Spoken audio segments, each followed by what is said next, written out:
The Carvax Academy stood silent under 3 moons, its obsidian spires cutting into the violet sky like claws. Within its walls, the galaxy's apex predators learned to become something more than killers. They learned to become leaders, warriors, protectors of the Galactic Council. Arn Vale shouldn't have been there at all. She walked through the eastern courtyard, her boots clicking against ancient stone, her breath forming small clouds in the frigid night air. The message had arrived 2 hours ago, transmitted across 15 light-years. Regret to inform you, shuttle malfunction. No survivors. Your brother. Her hands trembled as she pulled her jacket tighter. The human liaison position at Carvax had been David's dream, not hers.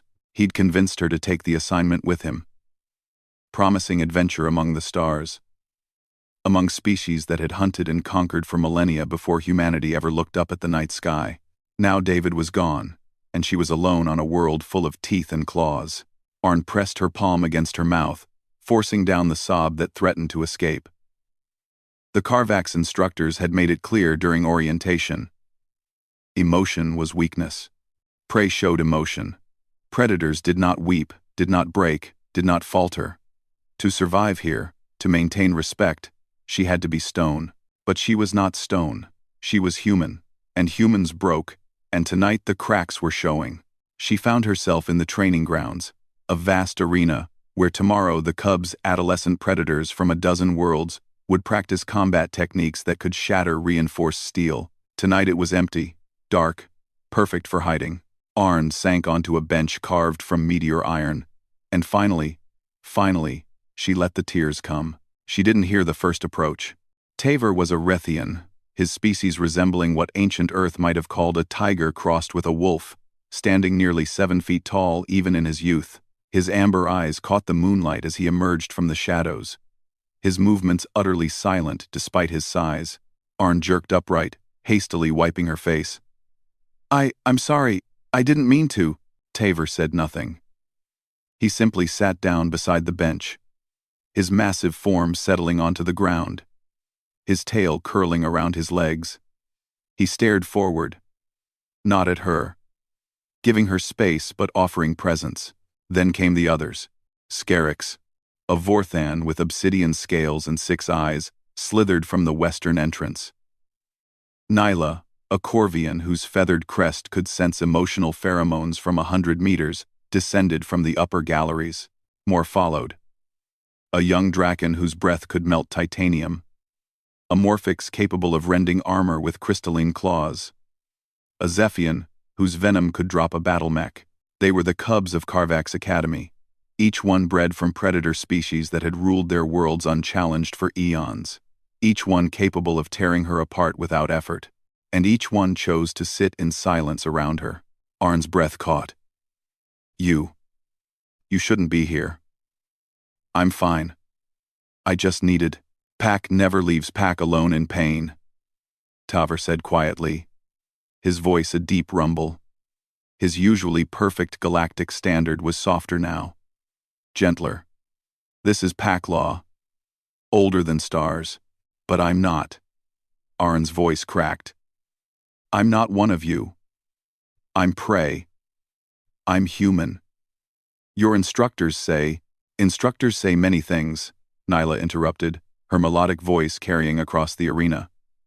"They teach us to be strong, to show no weakness, to hunt, to fight, to dominate." Her crest flared with bioluminescent patterns.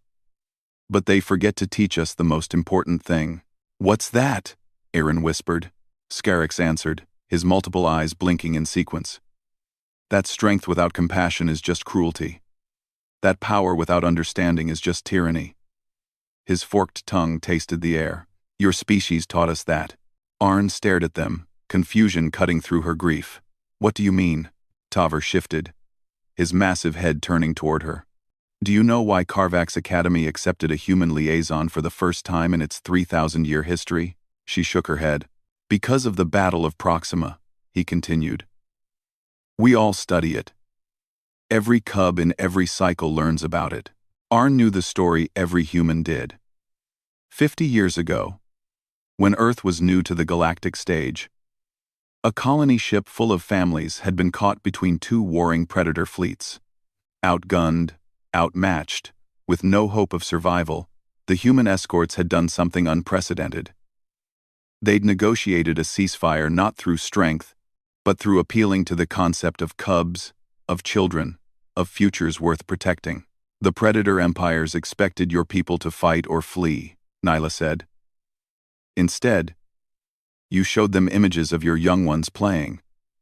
You told them stories of your hopes, your dreams, your fears. You wept openly on the communication channels, showing vulnerability in a way no predator species had ever done in warfare. And it worked, Scarix added. Both fleets stood down. Not because they feared you, because you reminded them why they fought to protect, not just to conquer. Tavor rose to his feet, towering over Aaron but somehow seeming gentle despite his size. Since that day, Carvax has known a truth. Predators are strong, yes, we have claws and fangs and strength, but humans... He paused, searching for words. Humans have something we must learn. You have the courage to break, to show pain, to be vulnerable, and then to stand again. That's not courage, Arn protested, tears still streaming down her face. That's just breaking down. No, Tavor said firmly. Breaking down would be to hide forever. You sit here in pain, yes, but tomorrow, you will stand. You will continue your work. You will honor your brother by living. His ears flattened against his skull, in what she'd learned was a sign of deep respect. That is courage that no amount of claws can teach.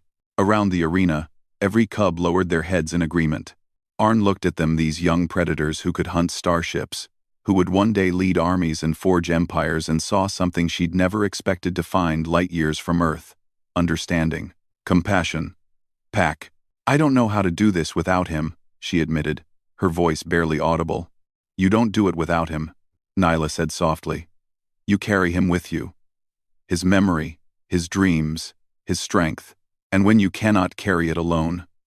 She gestured with a wing claw to the assembled cubs. Pack carries it together.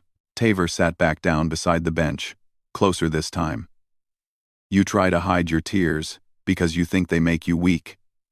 But every cub here walked beside you tonight because they don't. Your tears prove you loved. They prove you care. They prove you're alive. He looked up at the three moons, then back to her.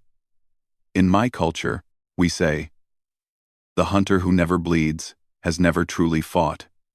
Your pain proves you fought for something worth keeping. Your brother. Your bond. Your humanity.